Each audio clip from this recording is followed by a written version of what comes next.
Hello, beautiful people. Good morning from Dhaka, Bangladesh, and happy weekend to all of you. I just finished a video on morning episode, long video, 20 minutes. Just felt like talking to you guys after a while. Today, feeling a bit better up here, and I'm enjoying the cold weather. Bangladesh now today it's much colder. I think today is the coldest of all the winter days. I think it's gonna get, hopefully, fingers crossed, gonna get a little bit colder so we can enjoy the remaining 2 months of winter. So, trusted tea not iced lemon tea, just lemon hot tea. And today we're going to be looking at a fragrance called Velvet Oud by Lattafa. So Lattafa, you guys know, I started reviewing Lattafa House and I did review quite a few of them. Lattafa is inexpensive and they are mostly inspired house, like they make, let's say, clones or something similar to more up-class designer or niche perfumes. Okay, so we'll look at this one, and big thanks to Auveek bhai who passed me 4 perfumes so far, and it's been like 2 of them are with me for more than a month, and I somehow didn't end up reviewing them. I will review them in time. So Latafa, okay, this perfume I do not know. I think it's marketed towards probably unisex because it says made in UAE, EDP, and Velvet Oud, all the information right here, but it doesn't say pour homme or pour femme, nothing. So they have the Latafa here, the logo. Latafa's presentation, let me tell you one thing, when I started reviewing Latafa, I was just mesmerized how come they give such quality bottles and packaging for the price. It's just unbelievable. Their quality is no less than say uh, what's the house called, Armaf, Rasasi, or let's say what's the other house, Afnan. So they're pretty much up there with them. Here's the packaging. Look at that. That looks like a niche presentation with that velvety texture outside, and then this is leathery. I think it's artificial leather, but nice stitching here. The name Latafa in Arabic written. Bottom looks like that. It's 100 ml EDP, and really nice presentation. You have that holographic sticker. So you take it out. I took out the bottle already. Inside is also got very velvety cushioning. Very nice, very nice. And the bottle stays there. It's like typical niche presentation, like very beautiful bottle as well. And it sits deep down in there. Okay, even if you do that, it won't fall. So very nice deep podium. Very thoughtful of Lattafa. I think this much, all of it, the bottle will be inside. Okay, so but still be very careful when you take it out, because this kind of presentation bit risky sometimes. If they are not like in there, you might drop the bottle and break it. So here's the bottle. Tell me you find anything cheap about it. This bottle is extremely heavy. Okay, the glass base, the whole glass is thick, reminds me of Roca's mustache. And then this part is golden. Look at that cap. I mean, if you move it around, it looks like a piece of art or chandelier, right? Beautiful presentation. I mean, it just stunning how the presentation is. There's this what you call the nameplate, Velvet Oud, and bottom you get your sticker.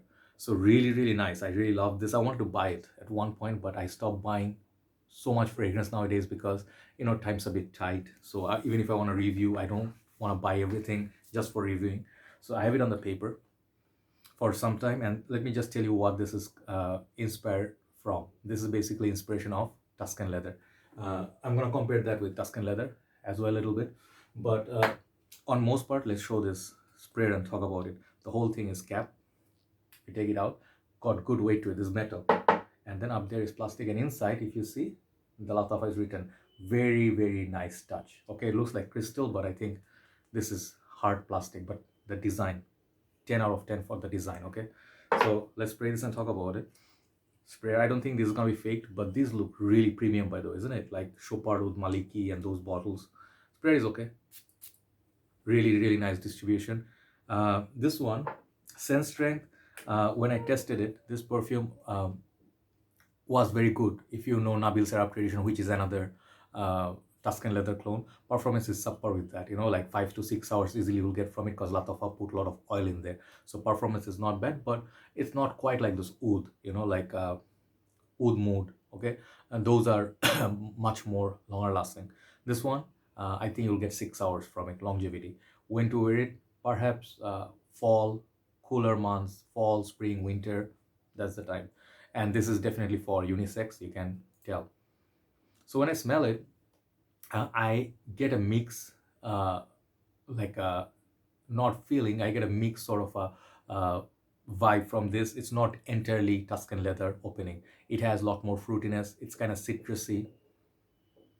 it doesn't smell like 100% Tuscan leather. Okay, if you ask me if it's 100% Tuscan leather clone, no, it's inspired by it. It's like it is kind of like, you know, like that type, but not quite. Um, you know, there are some fragrances they smell like kind of like Tuscan leather, but in the like dry down, they smell a lot like their own fragrance. You know, it's like not straight up clone. But you can definitely see like it reminds me of Mercedes Benz. There's this uh, brown bottle, I forgot the name, or was it EDP? That one had feel of Tuscan leather, but it had its own leather smell. So this one for me is a kind of like a sweet, that raspberry is there, but it's also mixed with citrus, and the leather reminds me of Godolphin. Okay, perfume reminds me of Godolphin. This Tuscan leather is my favorite perfume. I bought a lot of clones of it. So if you like Godolphin, this one is more closer to Godolphin than Tuscan leather. Tuscan leather has this kind of like animalic leather tone. It has that suede feel. This one is lacking the depth of Tuscan leather, but it makes it more wearable. It makes it more sparkly, like a champagne, like the bottle itself. So I think it's a good thing for many, perhaps a deal breaker for you, because you feel, oh, it's not a Tuscan leather clone 100%, so I'm just gonna avoid. No, for the price that you get 100 ml, it could have been 50 or 75 ml. I think the bottle itself very heavy. It's a beautiful perfume on its own. Okay, and if you do enjoy, I cannot remember at this point what the fragrance was. There was one Nishane fragrance that I cannot remember exactly what that was. I forgot. That one had sort of like Tuscan leather feel, but not really. So it's a nice fragrance. It's a nice, it goes almost to Tuscan leather, but it comes back and it makes it more wearable, sweet, fruity, and sparkly, kind of like sparkly leather, okay, which is more wearable, okay. So it's a leather that is not skanky, not, I would say, anything daring, love it or hate it, no such thing. But if you do like Tuscan leather, you're gonna like this a lot. But if you want to buy a pinpoint clone Tuscan leather, not this one. Okay, it's like a 70% of Tuscan leather feel in it. Okay, but I really like what I get from it. I think it's gonna be very wearable for women and men alike. And for the price, what you get, the presentation, you can be absolutely proud of the presentation. If you leave it in a collection, it's not going to be looking any less than Guerlain's or Chanel's. So yeah, presentation is 10. The fragrance longevity is very good, and what I get from it, it's a very good leather scent with a lot of hint of fruits and citrus and a little bit of thyme, but not so green. Okay, so it's played safe. It's a designer version of, let's say, ombre leather. This is close to ombre leather than Tuscan leather. Okay, so check it out. I'm giving this overall a 9 out of 10 for presentation itself, for the fragrance itself not being a clone, and the smell itself I really like. So definitely try out Lattafa. Lattafa will really surprise you at times. Okay, Lattafa Velvet Oud. Thanks Auveek bhai for your bottle courtesy. Check it out, guys. Okay, thanks for watching. Time to take a break. See you soon. Bye bye.